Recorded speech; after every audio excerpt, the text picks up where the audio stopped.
So let's welcome in Cameron Dawson, CIO at NewEdge Wealth, and continue our conversation. It's nice to see you.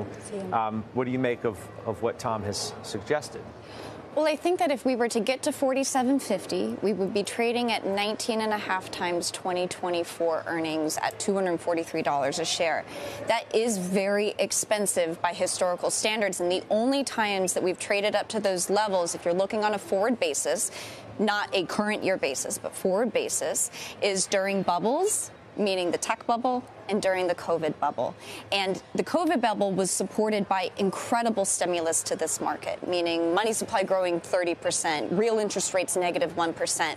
And so if we look at where there could be risk, if we trade up to those levels, but you don't have Fed support, you're really in a whole new world of territory where we simply would be trading at unprecedented valuations.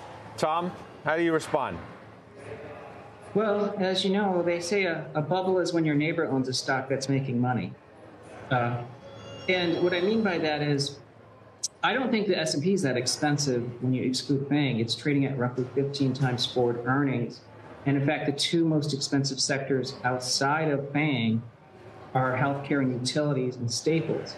So the question is that if you're worried about valuation, I'd argue there's a valuation bubble in defensive stocks.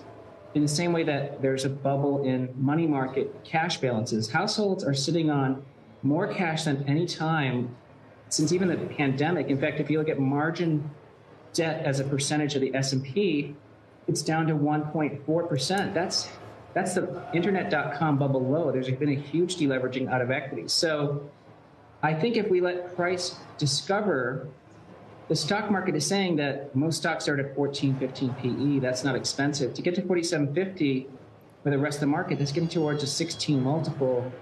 I don't think that's bubble territory. I mean, the other part of what Tom has suggested is, even though you've had pretty hawkish Fed speak, is don't so much listen to that, listen to what the bond market is saying. And even though, as I suggested to Tom, the bond market's come a little closer of late to the Fed, that's the place that you should look. Inflation is going to come down faster than people think. The Fed's not going to have to do what it says, and the bond market's forecasting that.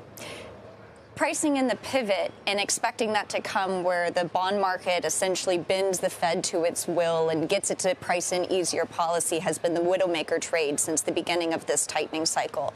And we're seeing it today where now there's over a 60% chance of a hike in June. Just a few weeks ago, that was 0. And so I don't think that the Fed is done, which means that there's still potential for upward pressure on interest rates. And right now we're in this suspension of disbelief where interest rates apparently do not matter for the equity market. We've had periods like this. They haven't necessarily lasted for long. So either the equity market is expensive given the current interest rate backdrop, or interest rates will fall because the bond market is now pricing in a too tight policy path. We think it's likely more the former, where interest rates are reflective of the real reality of this economy.